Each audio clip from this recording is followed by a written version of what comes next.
जय श्री कृष्ण दोस्तों, मैं अजय शर्मा आपका स्वागत करता हूँ। दोस्तों, पूना का एक पादरी था, जो हिंदू धर्म की निंदा और ईसाईयत का प्रचार कर रहा था। तब किसी सज्जन ने एक बार उन पादरी महोदय से बोला कि आप हिंदू धर्म की इतनी निंदा करते, तो क्या आपने हिंदू धर्म का अध्ययन किया है? क्या भारतीय संस्कृति को पूरी तरह से जानने की कोशिश की है? आपने कभी हिंदू धर्म को समझा ही नहीं, जाना ही नहीं है। हिंदू धर्म में तो ऐसे जप, ध्यान और सत्संग की बातें हैं कि जिन्हें अपनाकर मनुष्य आनंदित और स्वस्थ रह सकता है। इस लोक को तो क्या, परलोक में भी सुखी रह सकता है। आप हिंदू धर्म को जाने बिना उसकी निंदा करते हो, यह ठीक नहीं है। पहले हिंदू धर्म का अध्ययन तो करो। तब उन पादरी महोदय ने उन सज्जन की बात को माना और हिंदू धर्म की कई पुस्तकों को पढ़ने का विचार किया। अरे, एकनाथ जी और तुकाराम जी का जीवन चरित्र, ज्ञानेश्वर महाराज की योग सामर्थ्य की बातें और कुछ धार्मिक पुस्तकें पढ़ने में उन्होंने अपना मन लगा दिया। और बाद में बोले कि भारतीय संस्कृति में तो बहुत खजाना छुपा है। और दोस्तों, आगे उन्होंने प्रायश्चित स्वरूप जो है अपनी मिशनरी को एक त्याग पत्र भेज दिया, जिसमें उन्होंने लिखा, हिंदुस्तान में ईसाईयत फैलाने की कोई जरूरत नहीं है। हिंदू संस्कृति की इतनी महानता है, विशेषता है कि ईसाइयों को चाहिए कि उसकी महानता एवं सत्यता का फायदा उठाकर अपने जीवन को सार्थक बनाए। हिंदू धर्म की सत्यता का फायदा देश विदेश में पहुंचे, मानव जाति को सुख शांति मिले, इसका प्रयास हमें करना चाहिए। मैं भारतीय इतिहास संशोधन मंडल के मेरे 8 लाख डॉलर भेंट करता हूं और तुम्हारी मिशनरी को सदा के लिए त्याग पत्र देकर भारतीय संस्कृति की शरण में जाता हूं। दोस्तों, जैसे पादरी महोदय ने भारतीय संस्कृति का अध्ययन किया, ऐसे और लोगों को भी, जो हिंदू धर्म की निंदा करते हैं, भारतीय संस्कृति का पक्षपात और पूर्वाग्रह रहित अध्ययन करना चाहिए।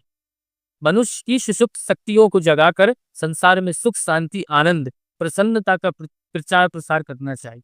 अरे, यहाँ पर तो जब हनुमान जी माता सीता जी को खोजने गए, हनुमान जी के साथ जामवंत, अंगद जी ये साथ में थे। जब माता को खोजने के लिए निकले, तो वहां पर स्वयं प्रभा का आश्रम है, वहां पहुंचे। उन्हें देखकर स्वयं प्रभा ने हनुमान जी से पूछा कि क्या तुम हनुमान हो, श्री राम जी के दूत हो, सीता जी की खोज में निकले हो? हनुमान जी ने कहा, हाँ माँ, हम सीता माता की खोज में इधर आ गए हैं। फिर स्वयं प्रभा ने अंगद जी की ओर देखकर पूछा कि तुम सीता जी की खोज तो कर रहे हो, किंतु आंखें बंद करके खोज रहे हो या आंखें खोलकर? और अंगद जी थोड़े से राजसी पुरुष थे। उन्होंने बोला कि हम क्या आंखें बंद करके खोजते होंगे? अरे, हम तो आंखें खोलकर ही माता सीता की खोज कर रहे हैं ना। तब स्वयं प्रभा बोली, सीता जी को खोजना है तो आंखें खोलकर नहीं, बंद करके खोजना होगा।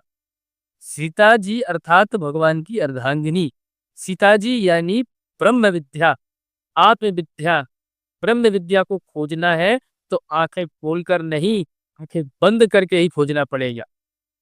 आंखें खोलकर खोजोगे तो सीता जी नहीं मिलेंगी, तुम आंखें बंद करके ही सीता जी को पा सकते हो। ठहरो, मैं तुम्हें बताती हूँ कि सीता जी कहाँ है।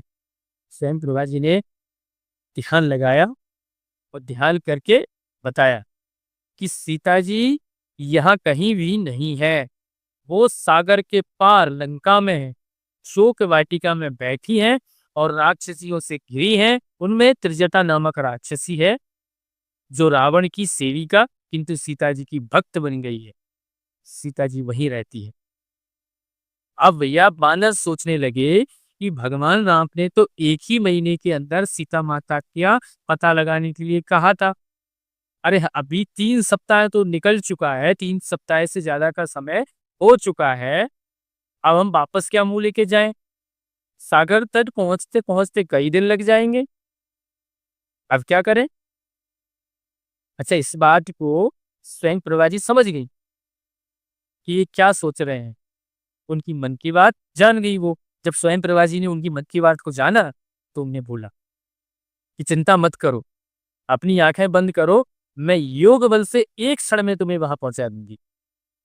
और हनुमान, अंगद और अन्य वानर जो भी उनके साथ में थे, उन्होंने आंखें बंद की और स्वयं प्रभा अपनी योग शक्ति से ये सागर तट के पार कुछ ही पल में पहुंचा दिया। श्री रामचरितमानस में पढ़ी भी होगी आप लोगों ने कि ठाड़े सकल सिंधु के तीरा। ऐसी है भारतीय संस्कृति की क्षमता। अरे अमेरिका की जब खोज भी नहीं हुई थी, अमेरिका को जो खोजने वाली जो कोलंबस पैदा भी नहीं हुए थे, उससे पहले अर्जुन सशरीर स्वर्ग में गए थे और दिव्य अस्त्र शस्त्र लेके लौटे थे।